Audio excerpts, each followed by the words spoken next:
pour envoyer des documents ou du travail à faire aux élèves sur la version web de Pronote. Je vais tout d'abord dans l'onglet Cahier de texte, Saisie. Puis je sélectionne la classe concernée.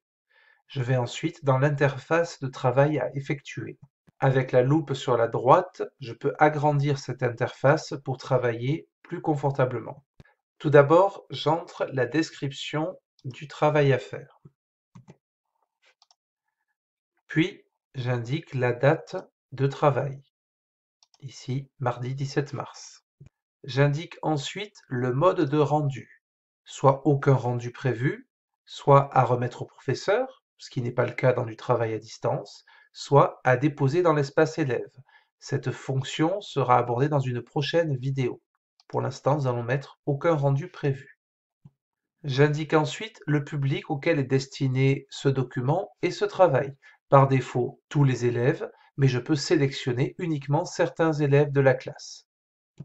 Enfin, je vais joindre les documents que je souhaite faire parvenir aux élèves. Soit un lien Internet, dont je vais copier l'adresse ici, soit un document sur un de mes clouds, si j'ai des documents enregistrés sur Internet, soit enfin une pièce jointe, de préférence en PDF, que j'aurai préparée sur mon ordinateur. Pour cela, il me suffit d'utiliser l'interface de téléchargement. Je vais chercher ma pièce jointe, je l'ouvre, et vous voyez qu'elle est ici sélectionnée dans la liste des pièces jointes déjà envoyées à d'autres classes. Je ferme, vous voyez qu'elle apparaît ici dans les documents joints. Il est bien sûr tout à fait possible de combiner ces trois types de documents joints, voire de joindre plusieurs documents. Pour terminer, je peux indiquer une durée indicative de travail à exprimer en minutes et un niveau de difficulté. Je n'oublie surtout pas, à la fin, de sélectionner l'icône Sauvegarder de façon à ce que mon travail ne soit pas perdu. Je quitte l'interface de travail à effectuer en appuyant sur la loupe "-".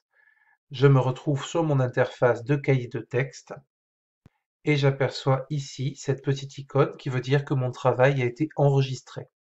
Je peux tout à fait copier ce travail pour une autre classe. Pour cela, je vais aller sélectionner l'heure de cours que je viens de compléter, faire clic droit, copier le cahier de texte, je sélectionne l'autre classe concernée, clic droit, coller le cahier de texte. Et vous voyez que le travail que je viens d'indiquer avec les pièces jointes est enregistré pour cette classe aussi. Attention toutefois à bien vérifier la date mise par défaut qui ne sera pas forcément celle que vous désirez.